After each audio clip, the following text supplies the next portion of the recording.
മഴയായതുകൊണ്ട് എല്ലാ ചെടിയും പടർന്നിട്ടുണ്ട്. അപ്പോൾ ഈ പടർന്ന് നിൽക്കുന്ന നക്ഷത്രമുല്ല എന്ന് പറഞ്ഞ ചെടിയാ. അത് എല്ലാത്തിലും കവറായിട്ടുണ്ട്. അവിടെ നിൽക്കുന്ന കടലാസ് ചെടിയിലും പിന്നെ ഈ ഫേൺ ഞാൻ എടുക്കുന്ന ഇപ്പോൾ ഫേണാണ്. ഇതിൻ്റെ പേര് വരുന്നത് സിൽവർ ലൈസ് ഫേൺ എന്നാണ്. കാണാൻ നല്ലൊരു ഭംഗിയുള്ള ചെടിയാണ്. അതൊരു വെള്ളി കളറും കലർന്ന വെള്ള കളറ്, വെള്ളയും പിന്നെ ഒരു പച്ചയും കൂടെയൊക്കെ ആകുമ്പോൾ കാണാൻ നല്ലതാണ്. ഇൻഡോർ ആയിട്ടും വളർത്താൻ പറ്റുന്ന ചെടിയാണ്. ഇതിങ്ങനെ പടർന്ന് നിൽക്കുന്ന അധികം വലിപ്പമൊന്നും വെക്കാത്തതാണ്. അതിൻ്റെ ഇലയുടെ ആ വെള്ളയും പച്ചയും കൂടെയുള്ള കളറാണ് ഇതിൻ്റെ ഭംഗി. അപ്പോൾ നമുക്കിതൊരു വേറെ പോട്ടിലോട്ട് മാറ്റാം. പോട്ടും പൊട്ടിയിട്ടുണ്ടായിരുന്നു.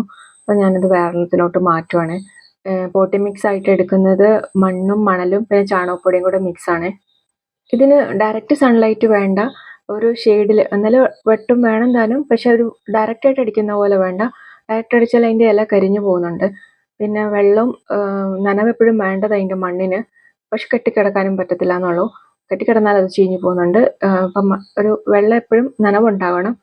അപ്പോൾ ഇത് നട്ട് കഴിഞ്ഞാൽ നല്ലൊരു ഭംഗിയുണ്ട്. ഞാനിപ്പോൾ പുറത്താണ് വെച്ചിരിക്കുന്നത്.